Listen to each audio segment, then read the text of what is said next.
you know who you're going to play, what's your initial reaction? Obviously really familiar with them. They're a really good team, and we have a lot of history with them. We know them well, they know us well, and we're looking forward to it. Compared to where you guys were a month ago, like how do you kind of feel about the way the pitching is shaking out here, and how much do you kind of know how it's going to look for this series coming up at this point? We're still having a lot of internal conversations about it. I think no matter how it shakes out, we're going to have a really talented pitching staff.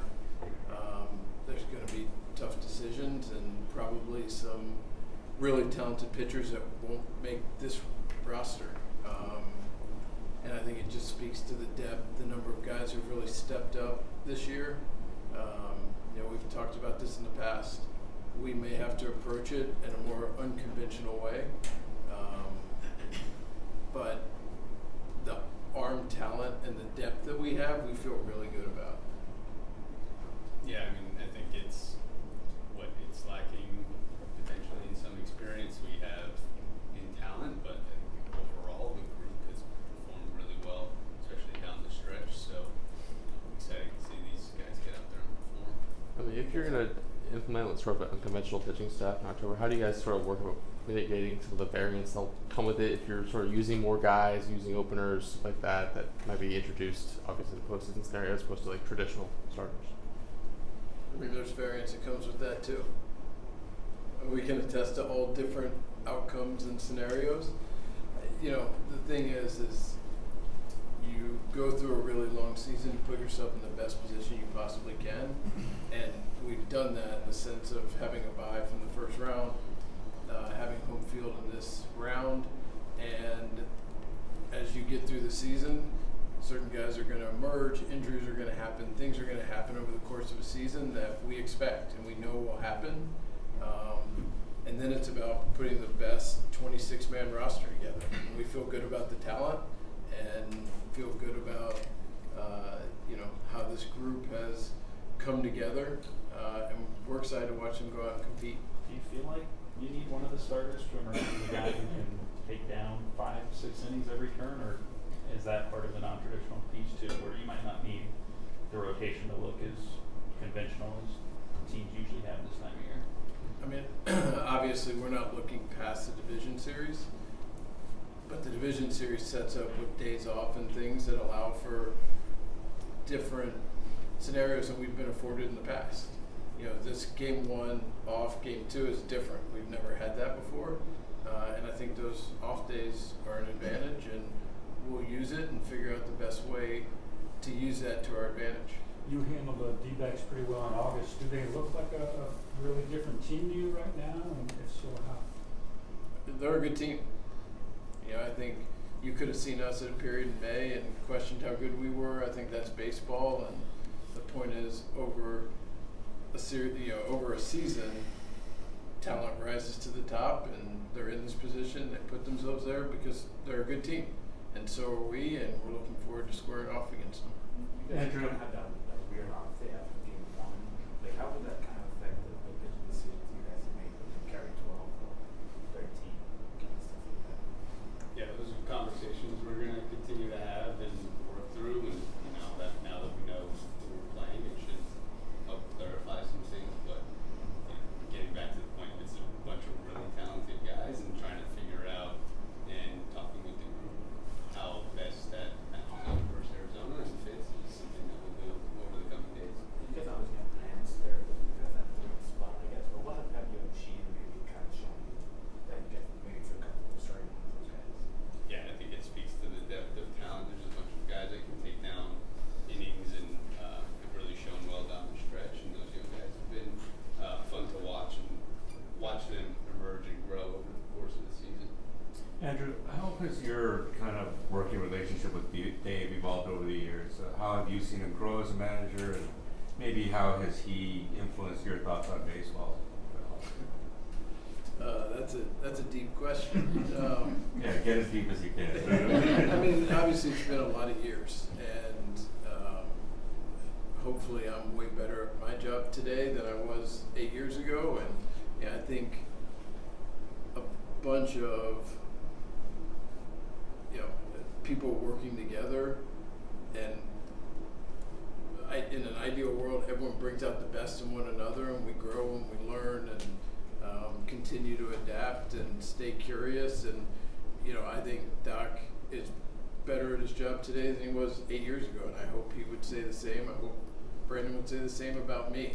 I think it's about learning and growing, and you know, I think the job that Doc did this season, you know, his relentless optimism, I think, has been steady throughout the years, but just the way he, you know, motivated this group through a lot of adversity. Our coaching staff did an incredible job.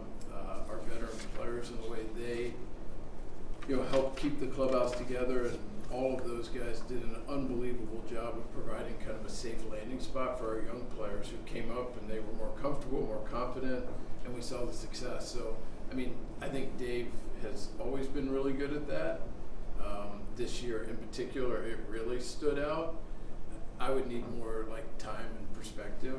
You know, I live so much in the moment to look back, but I think he's really, really good at his job, and I think he did a phenomenal job this year. And you know, we look forward to him, you know, at the helm, you know, through hopefully 11 wins. He's talked a lot about how much he's enjoyed this group in particular, right? And obviously there was a lot of turnover in the offseason. Do you sense at all that maybe just, you know, not to knock the previous group or anything, but, you know, just maybe just getting new faces in here and stuff kind of energized him at all? Do you sense that at all?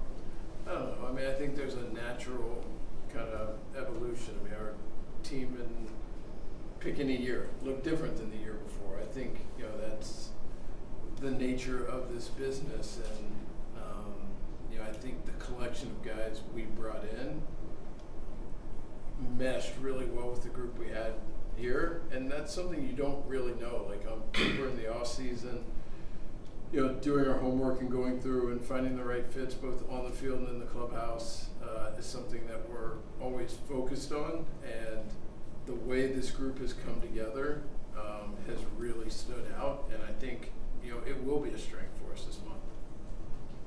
How significant a role do you expect for rookie pitchers to play in October, and what gives you confidence that they're ready for it? Yeah, I mean, they're going to pitch meaningful innings for us. They've shown over the course of the year they've been exposed to and handled different adversity and hot situations really well. You know, Pep learning from last year, Emmett, when he's come back up, has thrown really well. Bobby, each and every start has been, like, he is hungry and like learning from each pitch, each outing, and trying to continue to improve at every turn. So it's, you know, it's been a group that we've watched develop over the years, and then really starting to see them understand how to navigate major league lineups and games. So we feel very good about this group, and like we'll go see them perform in the postseason on the biggest stage. When you evaluate those young pitchers, are you looking at the body of work throughout the season, or does their recent success, the momentum they may have towards the tail end of the season play a big role? We're always looking at body of work, but then, you know, chunking out different time frames to think, okay, there was an adjustment here, he, you know, had a different cue at this point. We find those to be very meaningful and important along the way, and you can kind of see these guys grow, because I think our player development is the best in the game. You can only get those guys so far before they understand what it takes to get here, and you just kind of have to experience it. So it's been, I think it's super beneficial that these guys have gone through this, had some adversity, and now come out the other side of it throwing the ball really well. Are you comfortable with like Clayton Kershaw if he has to go on 4 days rest at some point, because inevitably it could happen? You know, he hasn't done it since returning from the IL. Are you comfortable doing that in the postseason?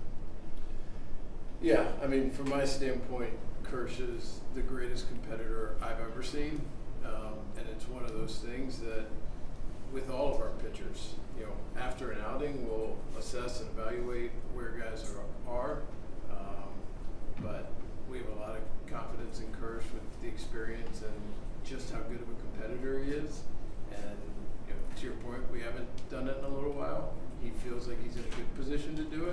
So we're excited by that. And someone told you guys like 3 or 4 months ago you wouldn't have Dustin, you wouldn't have Tony, Julio, Walker would be back. Like, would you expect it to still be as confident as you guys kind of are and have the pitching shaping up right now? I mean, it's one of those things that in the off season, as we're talking about, you know, the depth, these are all guys that we were really excited about, and have had and have very high hopes for. Didn't necessarily expect to count on them as early as we did, but to their credit, they took that opportunity and have learned and grown in so many ways that benefited the 2023 Dodgers and will continue to this month, but it will also continue to pay dividends for years to come. With him and Sheehan specifically, he was down in the minors in August, came back in September. He seems to really have seized his opportunity.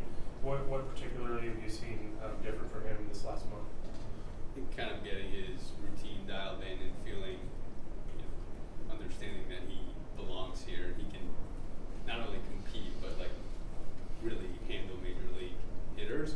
We saw it watching him in Double-A. The stuff that he was bringing to the table was so impressive. You know, so much so that we brought him straight here, and then to the point of like, hey, there's a little bit of a calibration and understanding what it takes to navigate a major league game. So that reset to go back down and kind of dive back into what made him really good before that. And he had a couple really strong games here as well, but just a little bit of a reset to come back up and like, hey, we believe in you. You can do this. Like, now that he's come back up, I think there's a different level of confidence and focus on what he knows he needs to do.